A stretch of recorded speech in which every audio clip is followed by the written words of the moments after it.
सुनो ना। अरे नहीं सुनना।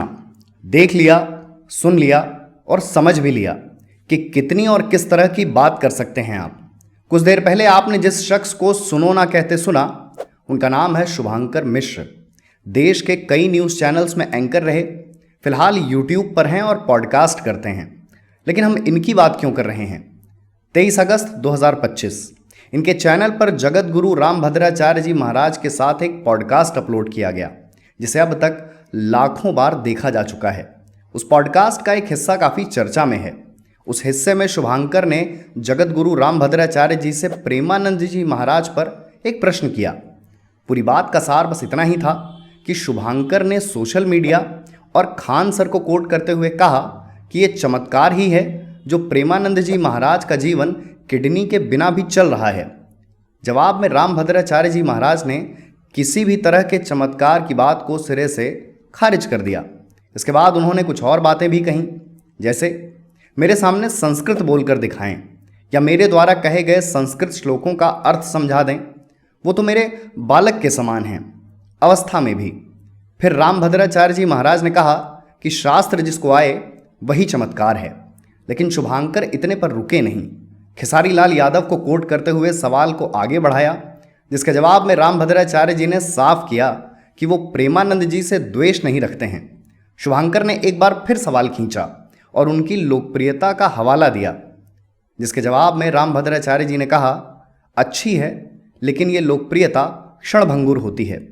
अच्छी है लेकिन ये कहना कि ये चमत्कार है, मुझे स्वीकार नहीं। मुझे इस पूरे पॉडकास्ट पर, पॉडकास्ट के पीछे की मंशा पर, इसके उद्देश्य और प्रभाव पर बेहद निराशा है। इसी पॉडकास्ट में शुभांकर ने रामभद्राचार्य जी महाराज से दिनेश लाल यादव निरहुआ और आम्रपाली के रिश्ते को लेकर प्रश्न किया है। जवाब मिल जाने पर भी वही प्रश्न दोबारा पूछा कि आपके सामने निरहुआ ने आम्रपाली को अर्धांगिनी बताया और इंटरव्यू में सहेली, जिस पर रामभद्राचार्य जी ने कहा, मैं इस पर टिप्पणी नहीं कर सकता, मेरा स्तर इन चीज़ों से बहुत बड़ा है। आखिर एक धर्मगुरु से दो कलाकारों के निजी रिश्ते पर क्यों बात करनी है? ऐसे प्रश्न का अर्थ क्या है? शुभांकर ये भी पूछ सकते थे कि गुरुदेव आपको निरहुआ का अभिनय कैसा लगता है, उनकी गायकी कैसी लगती है, बतौर नेता वो कैसे लगते हैं। लेकिन पूछा क्या? निरहुआ आपके सामने आम्रपाली को अर्धांगिनी बताए और दूसरे इंटरव्यू में सहेली। किस सोच, किस मंशा और किस उद्देश्य से ऐसे दो कौड़ी के प्रश्न किए जाते हैं? शुभांकर ने इसके पहले भी रामभद्राचार्य जी महाराज का एक पॉडकास्ट किया था, जिसकी शुरुआत में उन्होंने कहा, आज मुझे जगत गुरु रामभद्राचार्य जी के साथ बैठने का मौका मिल रहा है, जो रिश्ते में मेरे पटीदार भी हैं। मुझे ये बात बिल्कुल नहीं पसंद आई। भले ये बात मुस्कुरा कर कही गई थी, लेकिन मुझे ये बेहद आधारहीन और मूर्खतापूर्ण बात लगी। और इस जानकारी का बतौर दर्शक हम करेंगे भी क्या? आप किसी चर्चित चेहरे के रिश्ते में क्या लगते हैं, इससे जनता का क्या सरोकार है?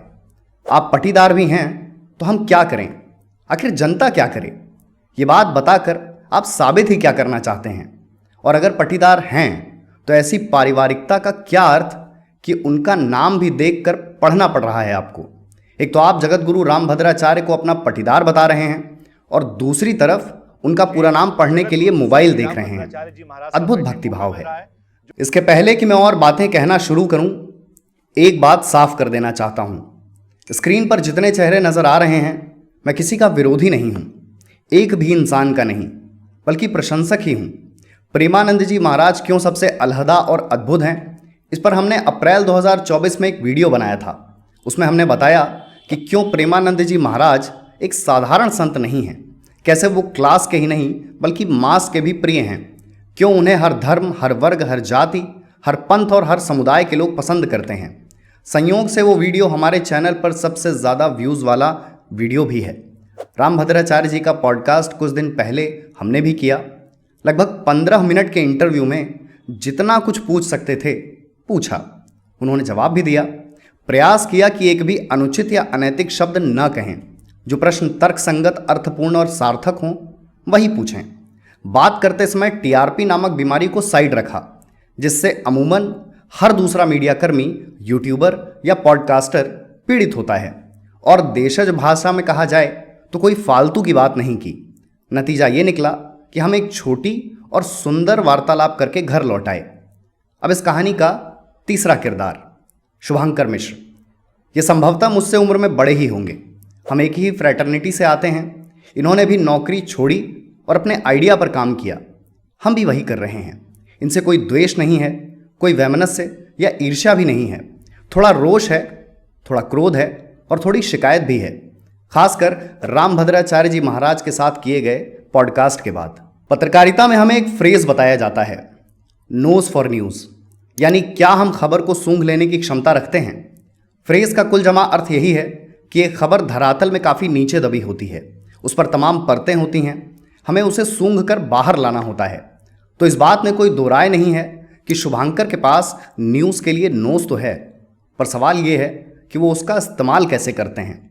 हर पत्रकार को अंदाज़ा होता ही है कि उसके प्रश्न का संभावित उत्तर क्या है, उसे क्या उत्तर मिलने वाला है, मिलने वाले उत्तर का प्रभाव क्या हो सकता है।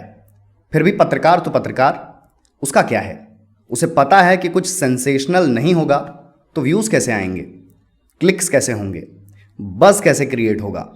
आपको पता था कि आप एक संत से दूसरे संत पर टिप्पणी मांग रहे हैं तो जवाब मिल सकता है।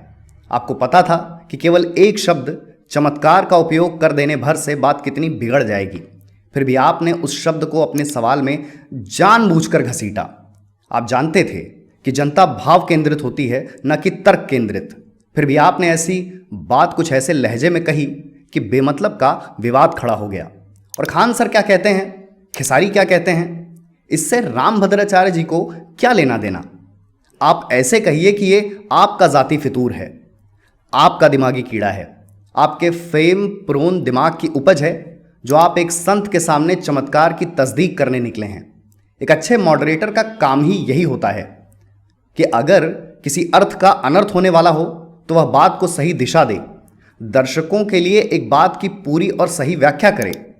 लेकिन आपने क्या किया, घंटे भर के इंटरव्यू से उस विवादित हिस्से के कई टुकड़े निकाले, कुछ की रील बनाई और कुछ की क्लिप्स, और लगे बेचने। जितना हल्ला करवा सकते थे करवा दिए, जो नहीं होना था वही हुआ। आपने अपने कर्म से ऐसा परिवेश बना दिया जिससे एक ही धर्म, एक ही पंथ और एक ही परंपरा के दो सिद्ध आमने सामने नजर आ रहे हैं, जबकि ऐसा कुछ है भी नहीं। रामभद्राचार्य जी ने एक ही बात को कई बार दोहराया कि प्रेमानंद उनके बालक समान हैं, पुत्रवत हैं। वो जब भी रामभद्राचार्य जी से मिलेंगे गले ही लगाएंगे। लेकिन उस बात पर आपने न तो जोर दिया और न ही उसका जिक्र किया। उसके उलट एक जहरीली थंबनेल बनाई गई जिसमें खुली चुनौती जैसा जुमला कह दिया गया। प्रेमानंद जी महाराज की एक गुस्से वाली तस्वीर लगवा दी, जबकि सच ये है कि वो गुस्सा करते भी नहीं हैं। कुछ वैसी ही तस्वीर रामभद्राचार्य जी की भी लगवा दी, फिर जोड़ दिए पूरी बात के 4 शब्द और बन गया वीडियो बेचने का सबसे कारगर हथियार।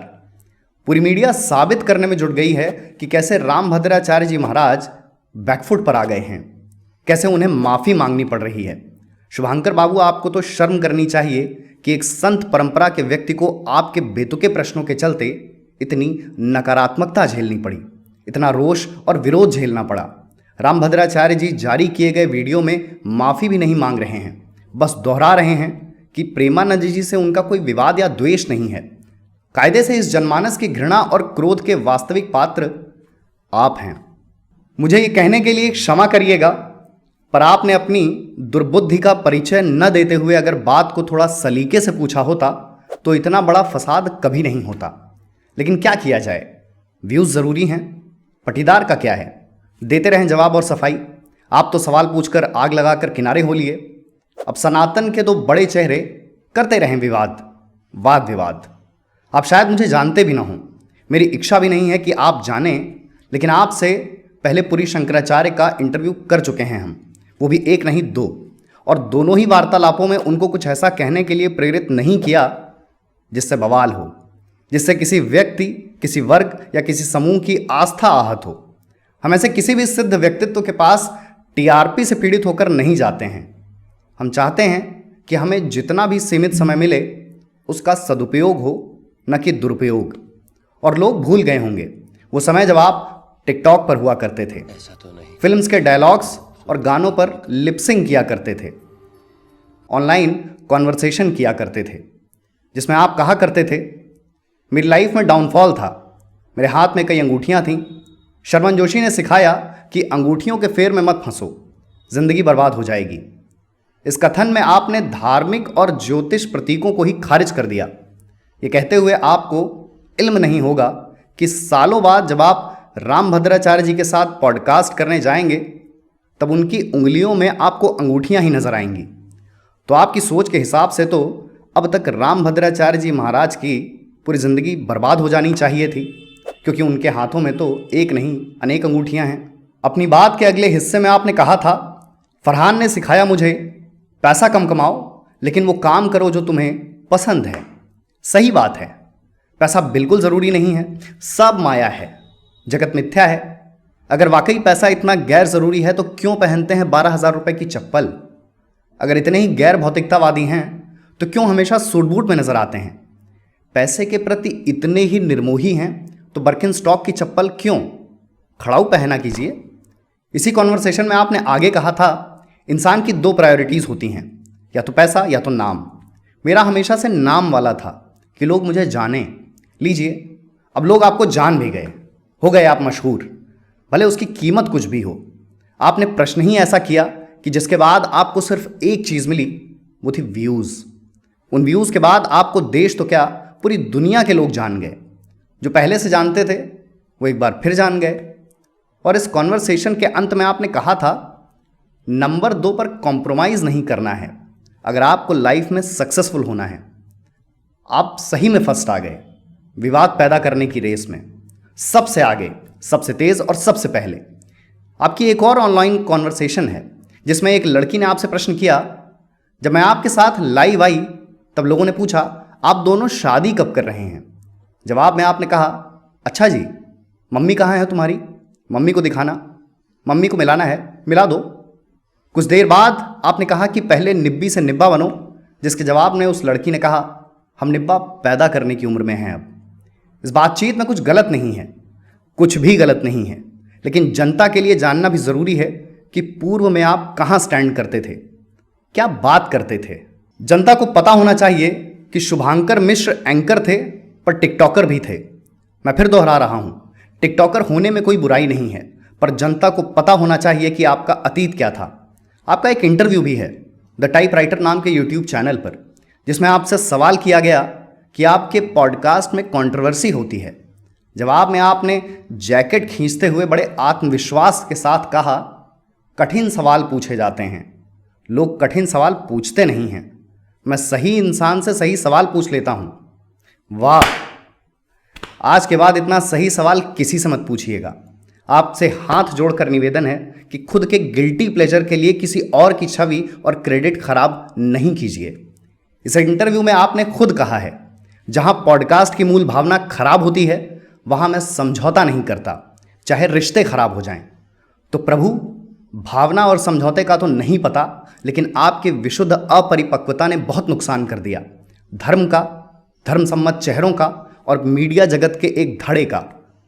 जो मनाए सब करो, पर उसकी एक सीमा तय करो, एक दायरे में रहकर बात करो।